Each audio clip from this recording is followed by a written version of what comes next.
Hello guys, आप लोग सिर्फ हमारे ये माउस का जो पॉइंट देख रहे हो इसको सिर्फ देखते जाओ, ठीक है। पहले हम इस ओप्पो A12 मॉडल का सब कुछ पहचान लेते हैं, उसके बाद एक एक डिटेल करके देते हैं, ठीक है। शॉर्ट वीडियो डालने में कुछ नहीं होगा, शॉर्ट वीडियो से 2-2.5 साल लग जाएगा सबको सिखाने में, ठीक है।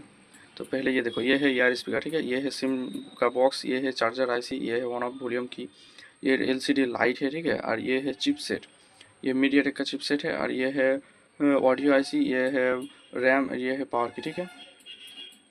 ये है कैमरा सब, ये है RFIC, ठीक है। ये है WTR जिसको आप लोग कहते हो, ये है PIC और ये 4G है, ठीक है। और ये सब तो पहचानते हो, ये है पावर IC, ये वाईफाई IC है, ठीक है। पहले हम देखते हैं चार्जिंग IC को। देखिए ये है सपोर्ट का जो पत्ता होता ना, ये है पत्ता, ठीक है। ये जो लाल रंग का दिख रहा है आपको, इसमें 5 वोल्ट आएगा, ठीक है। पहले इसको 5 वोल्ट आएगा, यहाँ से ये सब, ये 5 वोल्ट पहले एक OVP में आएगा, ठीक है। ये देखो OVP ऐसे आ रहा है। उसके बाद इससे निकल जाएगा, ये है चार्जिंग IC, इसमें से निकल कर ये एक VPH लाइन आउटपुट देगा, ठीक है, जिसमें से पूरा सारा मोबाइल का काम ऑन हो जाएगा, ठीक है। ये पीला रंग का जो दिख रहा है, ये है VPH, ठीक है। और ये जो लाल रंग का दिख रहा है, ये है VBAT, ठीक है। ये है देखो VBAT, इसका बैटरी चार्ज होगा, तो ये VBAT आ जाएगा बैटरी कनेक्टर पर, ये आ गया, ठीक है। और ये चार्जिंग में ये तो प्लस है और माइनस तो इधर आ जाएगा, सबको पता है। और ये 2 लाइन होता है DM DP, ठीक है। देखो ये है DM और DP, DM और DP। तो ये इधर से आकर ये एक और एक दो रजिस्टर पर लगेगा, ठीक है, सीरीज में लगा हुआ है। इसको उठाने से फॉल्स चार्जिंग हो जाएगा, ठीक है। ये 2 लाइन चले जाएगा यहाँ से इसमें से एक IC में आएगा, इसमें से होकर चले जाएगा CPU पर, ठीक है। तो ये सबको ध्यान रखना होगा। और एक बात चार्जिंग में ध्यान रखना होगा, ID और थर्मल का जो लाइन है। ID का मतलब होता है आइडेंटिफिकेशन, ठीक है। जैसे ID अगर किसी मोबाइल में दिखाया 30% चार्ज, 0% चार्ज, 50% चार्ज में लगा हुआ है, फिर भी 30% 50% ऐसे ही दिखा रहा है, तो उस ID लाइन का दिक्कत है, ठीक है। तो दिक्कत का मतलब क्या होता है, ये ID का लाइन जो है, ये लाइन में एक रजिस्टर लगा होता है, वो ख़राब हो जाता है, उसको रिप्लेस करना पड़ता है, ठीक है। देखो ये है, ये जो सीरीज़ में लगा हुआ है ये ख़राब हो जाता है, ठीक है। तो इसको रिप्लेस करना पड़ेगा, ठीक है। और ये चले जाएगा CPU में। और ये जो थर्मल का लाइन है, इसमें से दिक्कत आएगा, unable to connect voltage temper to low. ये जो वोल्टेज टेम्पर टू लो और वोल्टेज टेम्पर टू हाई जो दिक्कत आता है, वो ये थर्मल से आता है, ठीक है। ये थर्मल बैट ऑन करके लिखा है, ये मीडियाटेक है इसलिए बैट ऑन करके लिखा है। ये लाइन यहाँ से जाके देखो, इधर एक सीरीज में लगा हुआ है, ये सीरीज में, इसको रिप्लेस करना पड़ेगा। इसके बाद ये चले आएगा पावर IC में, ठीक है। तो ये हमारा चार्जिंग का लाइन हो गया। ये वीडियो थोड़ा लंबा करना पड़ेगा, ठीक है। इसके बाद आ जाएगा हैंड, ठीक है। इसमें ज़्यादा दिक्कत वाली कोई काम नहीं है। इसमें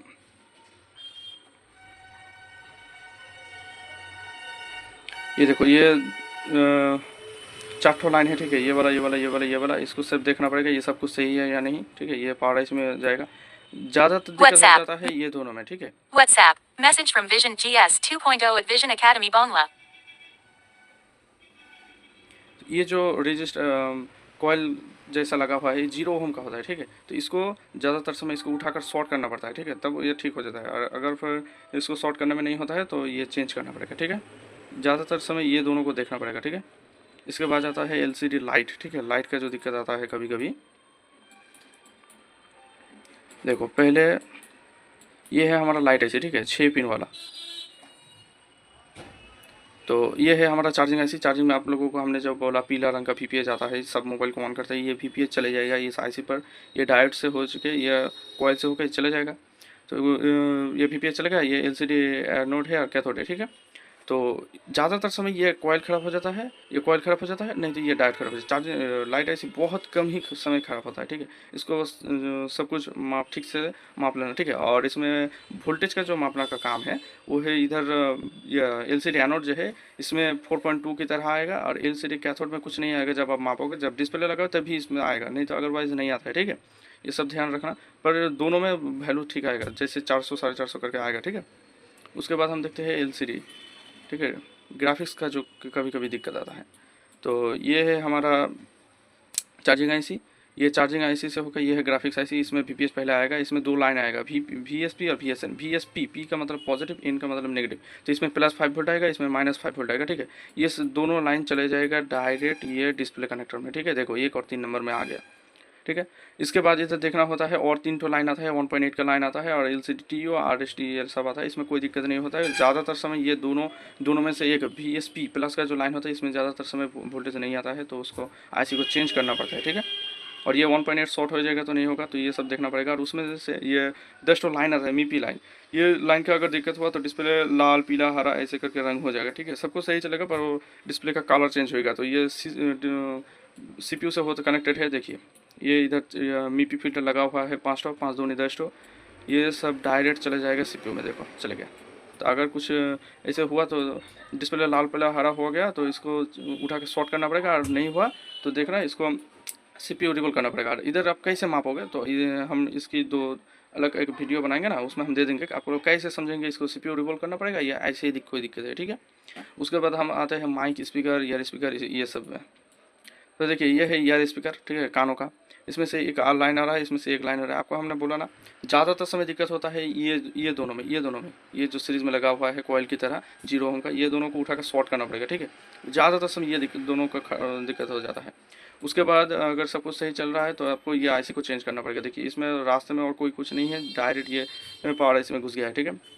उसके बाद ये जो स्पीकर और माइक का जो लाइन है, स्पीकर प्लस और स्पीकर माइनस, ठीक है। ये देखो एक और 2 लाइन में आया है, 2 नंबर लाइन में।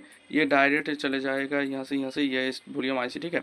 इसमें से देखो ये भी दोनों लगा हुआ है, ये दोनों को भी कभी कभी उठा कर शॉर्ट करना पड़ेगा अगर स्पीकर को दिक्कत हुआ तो। स्पीकर जब देखोगे आप थोड़ी देर बज रहा है और नहीं बज रहा है, पॉप पॉप ऐसे करके आवाज़ कर रहा है, तभी ये दोनों को उठा कर शॉर्ट करना पड़ेगा। शॉर्ट करने से हो गया तो हो गया, नहीं तो इस IC को चेंज करना पड़ेगा, ठीक है। और ये जो 2 लाइन है ये माइक का है, ठीक है। ये दोनों को भी देख लेना है। माइक से बहुत कम ही दिक्कत आता है, फिर भी अगर दिक्कत आए तो जो सीरीज़ में लगा हुआ है ये बहुत ख़राब हो जाता है, इसको थोड़ी देख लेना, ठीक है। माइक से उतना दिक्कत नहीं आता है, ठीक है। ज़्यादातर समय स्पीकर में दिक्कत आता है, ये दोनों ख़राब हो जाता है। ये सब चेक कर लेना, ठीक है। ये सब में 400 के करीब वैल्यू आएगा, ठीक है। वैल्यू का मतलब होता है अलग, वोल्टेज का मतलब होता है अलग, ठीक है। इसके बाद हम माइक स्पीकर के बाद नेटवर्क। देखिए नेटवर्क में 4G IC जो है उसके पास कभी कभी वोल्टेज जाएगा, ठीक है। 4G IC और जो PA होता है इसमें, ठीक है। 4G IC में देखो ये VBAT का लाइन क्या है, जब कभी सेट फुल शॉर्ट हो जाएगा, शॉर्ट का भी वीडियो आएगा इस मॉडल का दूसरे वीडियो में, तब हम समझा देंगे। तो ये जो VBAT का लाइन है ना, बैटरी का प्लस पिन, वो सब ये 4G IC में जाता है। ये भी कभी कभी शॉर्ट हो जाता है पानी से के वजह से, जल के वजह से, ठीक है। तो ये सब थोड़ा देख लेना चाहिए। तो इसमें हम कह देंगे कि यह है पावर IC, इसमें से छोटा छोटा वोल्टेज आएगा। VIO 1.8, VIO मतलब वोल्टेज इनपुट आउटपुट, VIO, ठीक है। 1.8 लिखा हुआ है। इसके बाद और एक 1.8 आएगा। इस पर वोल्टेज रेगुलेटेड, ये रेगुलेटेड का मतलब आप लोग समझते हो, रेगुलेटेड बढ़ा कमा करेगा, ठीक है। तो ये RFIC है, ठीक है। ये सब चेक कर लेना और उसके बाद ये सब कुछ देख लेना, ठीक है। देखने का मतलब ये सब में कोई वैल्यू आएगा, ठीक है। 300-400 करके 400 के करीब आएगा, 400 450 ये सब आएगा, ठीक है। ये सब देख लेना, ठीक है। ये सब ठीक है या नहीं ये सब देख लेना, ठीक है। हम एक अलग से वीडियो डालेंगे नेटवर्क के लिए। ऑन ऑफ वोल्ट है, ठीक है। ऑन ऑफ वोल्ट ये ऑन ऑफ स्विच के लिए है। देखो मीडियाटेक IC में जब आप सेट में बैटरी कनेक्टर लगाओगे तो बैटरी में जितना चार्ज होगा उतना ही ये पावर की का जो प्लस पिन है उसमें आ जाएगा, ठीक है। और अगर क्विलकॉम का हो तो 2 वोल्ट आएगा, 1.8 आएगा, ठीक है। तो देखो इधर पावर की में इधर एक सीरीज़ में एक रजिस्टर लगा हुआ है। ज़्यादातर समय ये ख़राब हो जाता है, ठीक है, पानी की वजह से। ये आप पास में ही है या नहीं तो ये टीन को जब उठाएगा तो ये उखड़ जाता है, ठीक है। तो ये सब देख लेना यार। ये डायरेक्ट आ जाता है पावर IC से कनेक्शन आता है, ठीक है। ये लाल वाला जो है हमारा माउस का पॉइंट को आप लोग ध्यान से देखोगे, ठीक है। इसके बाद हमारा आता है वॉल्यूम डाउन और वॉल्यूम अप। वॉल्यूम अप का मतलब होता है प्लस। ये आप देखो इधर एक सीरीज़ लगा हुआ है ना, यहाँ से ये डायरेक्ट चले आता है ये वॉल्यूम अप पावर IC से, ठीक है। और ये देखो ये एक वॉल्यूम डाउन है, ये डाउन बटन ये यहाँ से ये सीरीज से होकर ये चले जाता है CPU में। जब एक बात आप लोग गौर से देखोगे, रिकवरी मोड या फास्ट रिकवरी मोड को जब आपको लाना पड़ता है तब वॉल्यूम माइनस डाउन बटन को और पावर बटन को दबना पड़ता है, ठीक है। नहीं तो जब आप लोग सॉफ्टवेयर मारोगे तब आप लोगों को अनलॉक टूल बोलेगा जब टेस्ट मोड करके मोबाइल को कनेक्ट करने के लिए या वॉल्यूम डाउन। तो डाउन का मतलब होता है वो CPU से कनेक्टेड इसीलिए है, इसीलिए उसको बोल रहा है डाउन को चिप के कनेक्टर को कनेक्ट करने के लिए बोलता है, ठीक है। ये CPU से कनेक्टेड है, इसमें से बहुत काम होता है, हम लोगों को उतना पता नहीं, जो लोग सॉफ्टवेयर मारते हैं उसमें बहुत पता होता है, ठीक है। इसके बाद ये आता है सिम कार्ड। इसमें उतना कोई बात नहीं है, ठीक है। देखो हम एक बात बताते हैं, सिम कार्ड में 6 ठो पिन होगा, 6 में से 4 पिन में 400 प्लस वैल्यू आएगा, ठीक है। और एक पिन में कुछ नहीं आएगा और एक ग्राउंड होगा, टी करके उठेगा, ठीक है।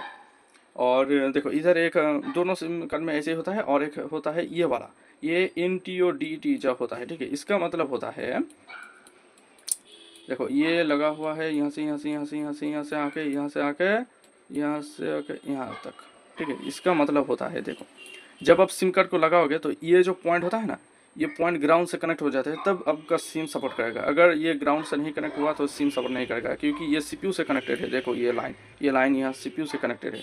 इसको आप थोड़ा ख्याल करके रखोगे, ठीक है। ज़्यादातर समय पानी में गिरने से ये ग्राउंड से नहीं सटाता है, ठीक है। ये सब देखना। उसके बाद आता है सब बोर्ड। इसमें थोड़ा समझने की बात है। देखो ये स्पीकर प्लस और माइनस, इस speaker out P out M, ठीक है। प्लस और माइनस का जो लाइन है, ये दोनों लाइन यहाँ से होकर ये देखो ये सब, देखो ये जो लगा हुआ है ना, ये ज़्यादातर समय ख़राब हो जाता है। वो जो 0 ओम हमने आप लोगों को बोला, 0 ओम की तरह है। ये दोनों को उठा के शॉर्ट करना पड़ेगा, ये दोनों चले जाता है, देखो ये दो आपस में, ठीक है। इसके बाद आता है ये जो 2 लाइन है, ये 2 लाइन यहाँ से यहाँ तक, देखो ये हेडफोन का है, ठीक है। ये 2 लाइन को आप जब चेक करोगे 400 में वैल्यू आएगा। ज़्यादातर समय ये ख़राब हो जाता है, ठीक है, और ये ख़राब हो जाता है, इसको उठा के शॉर्ट करना पड़ता है। और माइक जो रहा सब बोर्ड में, माइक का जो फैसला, ये देखो माइक में ये 2 पिन होता है, ठीक है। ये 2 पिन यहाँ से यहाँ तक, इसको आप अच्छे से देख लो अगर कभी ज़रूरत पड़े तो, ठीक है। DPDM का लाइन यहीं से है, ठीक है। ये भी बस USB इसमें 5 वोल्ट आएगा, ठीक है। और ये जो माइक का 2 पिन है, 2 पिन में ये जो सर्कल वाला देख सकते हो, ये इसमें ग्राउंड टी करके उठेगा, ठीक है। और ये जो 2 है, ये दोनों में से किसी एक में 600 के करीब वोल्टेज आएगा, एक में से कुछ नहीं आएगा। जब आप माइक लगाओगे तभी ये काम करेगा, ठीक है। ऐसे सिस्टम होता है। और माइक जब लगाओगे थोड़ी अच्छे से लगाने की कोशिश करोगे। टच स्क्रीन का जो दिक्कत आता है, कभी कभी टच नहीं काम करता है। अगर टच नहीं काम करता है तो पहले आप एक कॉम्बो लगा के देखिए, डिस्प्ले लगा के। अगर वो सही से काम कर रहा है तो डिस्प्ले चेंज करना पड़ेगा। अगर सही से काम नहीं कर रहा है तो देखो ये जो SCL और SDA है, ये CPU से कनेक्टेड है। इसमें वैल्यू आएगा, इसमें थोड़ा आप लोगों को देखना पड़ेगा, 400 या 500 के करीब आएगा। मिसो मौसी MISO MISI, ठीक है। ये 2 लाइन CPU से है। और ये जो लाइन है, ये सब CPU से ही कनेक्टेड है। इसमें सब में वोल्टेज आएगा, ठीक है। ये जो वोल्टेज 400 के 500 के करीब आएगा, ये सब कुछ आपको देखना है। ज़्यादातर समय ये जो 1.8 है, ये शॉर्ट हो जाता है, यहाँ जल जाता है, यहाँ जल जाता है, इसमें आने नहीं सकते हैं, तब ये काम करना छोड़ देते हैं, ठीक है। इसको थोड़ा देख लेना। उसके बाद वाईफाई ब्लूटूथ आता है, ये सब इसमें बहुत दिक्कत नहीं आता है। सब इसमें वोल्टेज का लाइन ख्याल करना आप लोग, ठीक है। बहुत ज़्यादातर समय वोल्टेज का लाइन शॉर्ट हो जाता है, ठीक है। ये सब कैपेसिटर जो है ना वगैरह वगैरह, ये सब ज़्यादातर समय शॉर्ट हो जाता है। ये देखो BPH का लाइन है, ये 1.8 का 2.8 का, ज़्यादातर समय ये शॉर्ट हो जाता है। इसको आप थोड़ा संभल के कीजिएगा काम, नहीं तो और कोई दिक्कत नहीं होता है, ठीक है। ये BPH का लाइन है। और ये देखो ये सब वोल्टेज का खेल है। वोल्टेज का लाइन ज़्यादातर समय शॉर्ट हो जाता है, ठीक है। हाँ, और एक हम वीडियो डालते हैं इसके बारे में थोड़ा और डिटेल करके।